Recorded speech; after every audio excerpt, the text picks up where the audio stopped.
Yeah.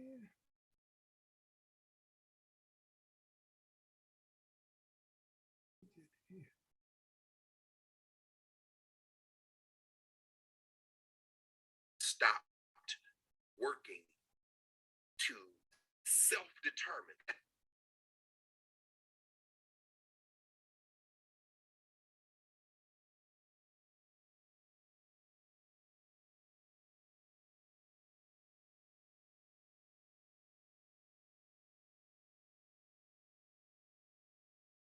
Well, hello, everybody. And we are here and welcome to the Portsmouth Coffee Talk, a little video here. And hopefully we're live on YouTube right now and trying to get a little music in there. So,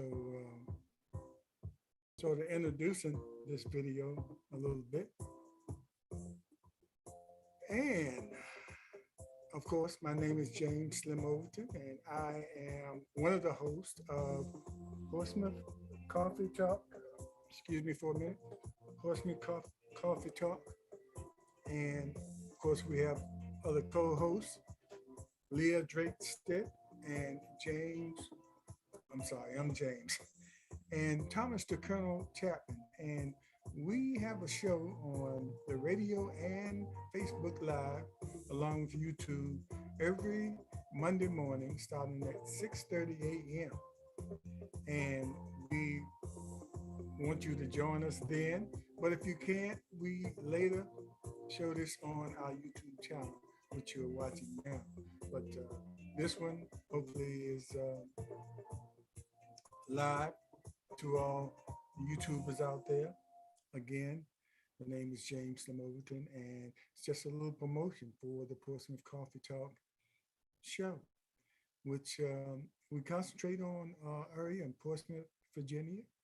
And as you know, Virginia turned blue a few years ago and now has a Republican government and Democratic controlled Senate and a Republican controlled House. So it should be an interesting year. Well, the General Assembly is meeting now. Their session will end, I guess, at the end of February or a little bit into March. And they're battling it out along party lines, which we expected. Of course, Governor Youngkins came in, hit the ground running, even on inaugural day, right after he was sworn in, went straight to the office and started penning some executive orders concerning mask mandates in school and starting to ban certain books, which is happening in other states. And now it's happening here in Virginia. He's getting some resistance from the Democratic controlled Senate. So we'll be watching how that's going, and hopefully we can get one of the senators or one of the delegates on our show to have them to talk about it. And we also welcome any Republicans that want to come on our show and give their side. But this is trying times for, I guess, for some, and good times for others, but interesting for all, nationally, statewide, locally, and nationally. We just have to see how it pans out. But one of the main ingredients of how all of this is going to come, how all of this is going to work is that we vote, is that we make them know who we want to represent us, whether it's Democratic or Republican. If you don't like either one of them, it'll take a while to put together a third party.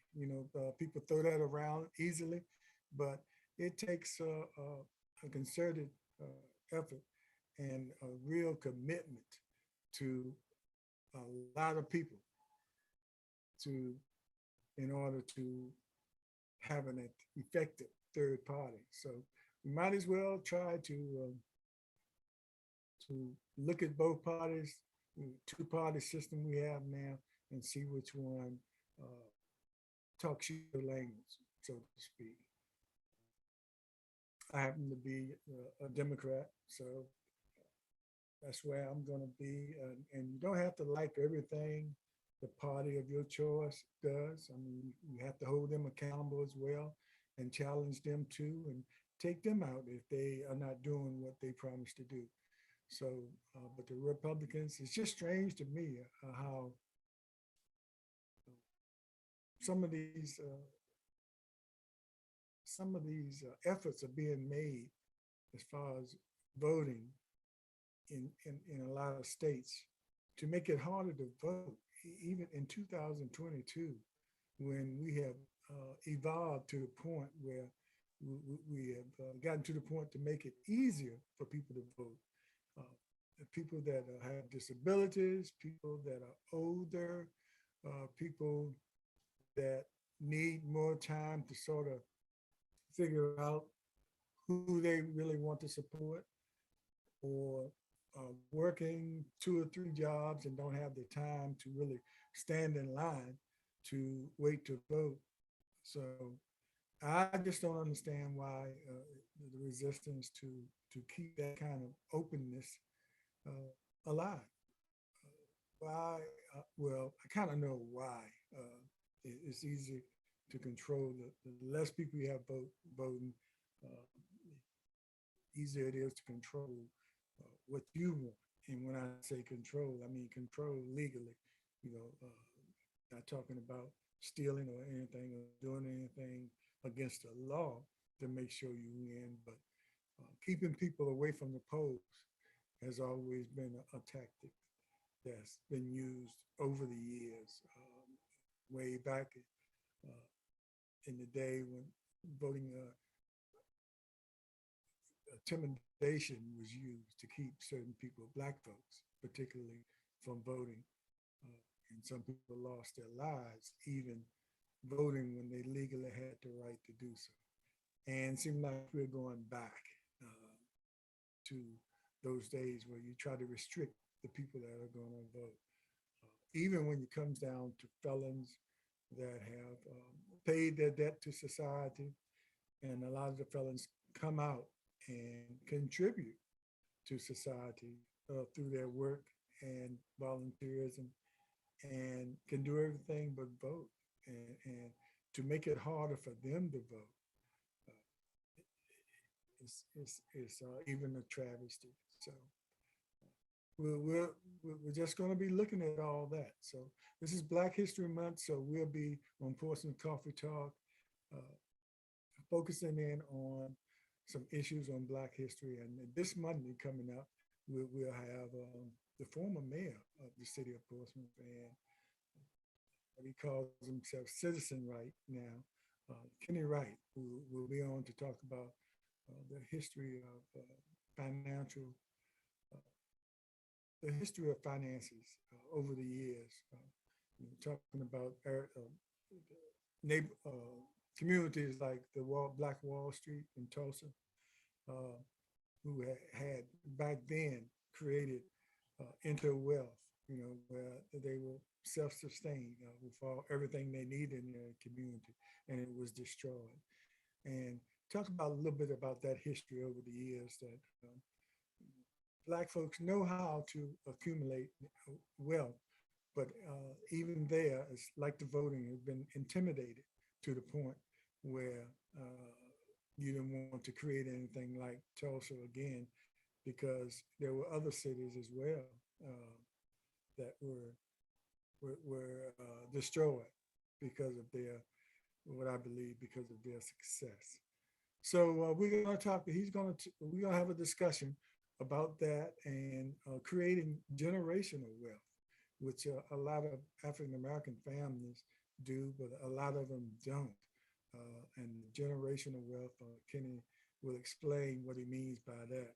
And getting over the stigma in the Black communities about investing.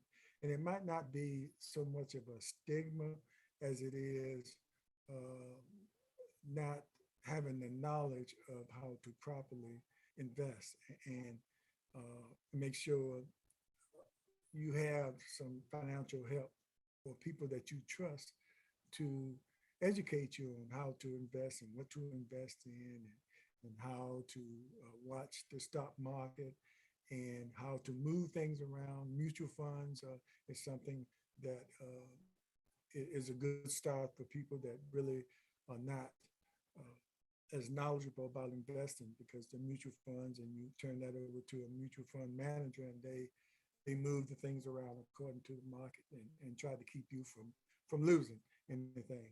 And being aware that sometimes some stocks you have to, if you see it falling down, there's a time when to sell it, or the time to just hold on, because you can see the curve dipping and then going back up, and even going back up to a greater cost than it was. I mean, not cost, but advantage. So watch that, and then it's also National Heart Month. So the next week on the 14th, which is Valentine's Day, we're gonna have a guest on that is dealing with heart issues, that is waiting on a heart. So Sean Connors, and we're gonna have him on and talk about his journey with heart issues, and some of the things we need to know as an African American community about heart health, and being aware of your family history. So, and then we have the next 2 weeks, we're still working on getting someone in there, but we're going to try to cover some more significant the Black history subjects, and just stay tuned, and I'm sure you'll enjoy what we have to for you. And before I sign off, I want to remind you, we have about 66 videos on our Portsmouth Coffee Talk YouTube channel, and various subjects, starting from last December up until this point. So subjects from eye health, heart health, talking about crime and some of the solutions that we need to be looking at in order to combat this crime, because it's something that's happening all over, and all in any city USA, all the cities USA. So and most people, if you live in that city, it's more of a focus that you have on what's going on in your city, and there might be different things that can be done in your city. So we've had videos about that, and I guess I will go back in there and try to put them in categories. So if a certain subjects that you really want to go back and watch of our videos, and that might concern or be of interest to you, you'll be able to go right to it, because I have the subtitles showing what these particular videos or video is about. So we want you to go back and watch those, and continue to watch those videos. And we won't always have our YouTube videos live, but we usually download them so we can maybe do some editing. We're working on, trying to be good at that. So yes, so stay tuned, and keep up with us. And also, when you go to our videos, if you're new to our videos, please subscribe. For one thing, we're really desperately trying to build our prescription numbers, which is going pretty slow, but we're patient enough. We know our subjects are focused on Portsmouth, but some of our issues that we talk about here concerning Portsmouth are issues that are common to cities all over the United States, and we do cover some national issues. So please watch us and subscribe, for one thing, and like, of course, and give us the comments. What do you think about that particular video? What do you think about Portsmouth Coffee Talk and the direction we're going? And you can give suggestions about what you think subjects we should cover. And also hit that notification bell so you'll be notified each time we have a video up there, and that might be to your liking, but at least go to it and watch it and like I said, subscribe to it and help us out as we try to expand our presence on YouTube with what we feel like we have a very informative show, sometimes entertaining, and we'll say it is, the focus is on African American communities and Black issues, but we cover other things too. But there are some things or situations where we need to control the narrative and tell our own stories. And and before I leave too, we've also had a pod doing when it gets close to spring graduation time, where we honor certain high school students that are seniors that are about to graduate, and to make sure the news gets out about the good things that our students are doing, because the headlines are always, well, not always, but a lot concerning the some of the crime or some of the unfortunate things that some of our students get involved in. So I thank you for being patient and watching as I promote the Portsmouth Coffee Talk YouTube channel. And thank you everyone for watching. God bless you. And don't forget to subscribe, like, comment, and share, of course.